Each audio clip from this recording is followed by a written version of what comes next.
Hello students, मैं हूं मयंक खंडेलवाल और आज आपके लिए फिर से लेके आया हूं एक और अमेजिंग ट्रिक। क्या बेटा कि क्वेश्चन को कैसे इजीली सॉल्व किया जा सकता है। ये भी क्या है, थ्योरी ऑफ इक्वेशन का क्वेश्चन है। तो थ्योरी ऑफ इक्वेशन जब भी दिखती है तो मेरे माइंड में सबसे पहली चीज क्या आती है बेटा, ax³ plus bx² plus cx plus d equal to अगर 0 है तो इसके कितने रूट होते हैं? 3 रूट होते हैं, अल्फा बीटा गामा, जिनका सम क्या होता है minus B by alpha beta beta gamma, gamma alpha का सी बाय और alpha beta gamma minus D by. लेकिन ये सबके इमेजिनेशन बस यहीं तक आती है। इसके अलावा भी दो इमेजिनेशन होती है बेटा। एक तो पता होता ही है कि अल्फा इसको क्या करेगा, सेटिस्फाई।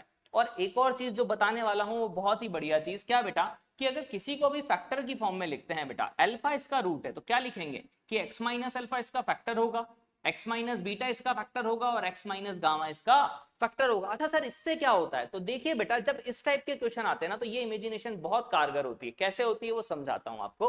कि अपन को इक्वेशन क्या दे रखी थी, 4x³ plus 8x² minus x minus 2 equal to 0। उसने बोला है इसके रूट अल्फा बीटा गामा है। मतलब मैं इसको क्या लिख सकता हूं, a times x minus alpha, x minus beta और x माइनस गामा। अब बच्चा जनरली क्या करेगा, जब ये वैल्यू निकालनी है तो मल्टीप्लाई करेगा फिर वैल्यू रखेगा। लेकिन अभी तो 3 थे बेटा तो इजीली हो जाएगा। लेकिन अगर 4 होता है, alpha plus 1 beta plus 1 gamma plus 1 और डेल्टा प्लस 1 मान लो, और बाई क्वाड्रेटिक इक्वेशन होती, तब क्या करते? तो तब और ज्यादा लंबा पड़ता। तो ऐसे क्वेश्चंस के लिए हमेशा इस मेथड का यूज हम कर सकते हैं। क्या बेटा, मुझे दिख रहा है माइनस का अल्फा प्लस का अल्फा प्लस का 1, तो प्लस का अल्फा प्लस का 1 कब बनेगा? जब मैं x की जगह -1 पुट कर दूं। देखो, -1 पुट करूंगा, माइनस कॉमन लेते ही अल्फा प्लस 1 हो जाएगा, बीटा प्लस 1 हो जाएगा और गामा प्लस 1 हो जाएगा। अच्छा सर, मतलब x की जगह -1 पुट कर दें तो -1 का क्यूब क्या हो जाएगा बेटा, -1, 8 इंटू -1 का स्क्वायर, फिर -1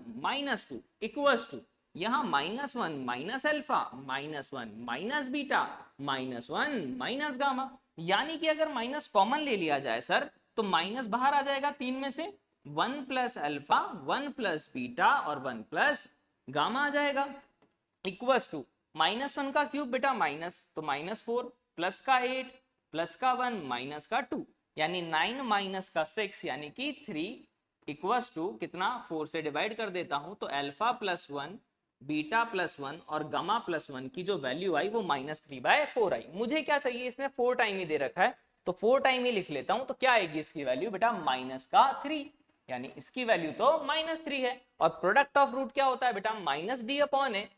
-d/a का मतलब क्या होगा, माइनस का 2/a। ए कितना है बेटा अपने पास, 4, यानी 4 घूम के कहां जाएगा, ऊपर। माइनस से माइनस प्लस हो जाएगा तो -3 इंटू 4/2, 2 से 2 टाइम्स कैंसिल, यानी कि कितना हो जाएगा, -6। तो आंसर इज डी अपना करेक्ट हो गया बेटा। क्लियर? तो कैसी इमेजिनेशन का क्वेश्चन है कि अगर अपने पास बहुत सारा जाता, मान लो अभी यहाँ 27 plus alpha, 27 plus beta, 27 plus gamma होता, तब भी मैं x की जगह 27 रख सकता था। क्लियर है या नहीं? इसी तरह से अगर क्या है बेटा, बाई क्वाड्रेटिक इक्वेशन है तो उसके लिए तो ये बहुत ही ज्यादा अच्छी इमेजिनेशन है।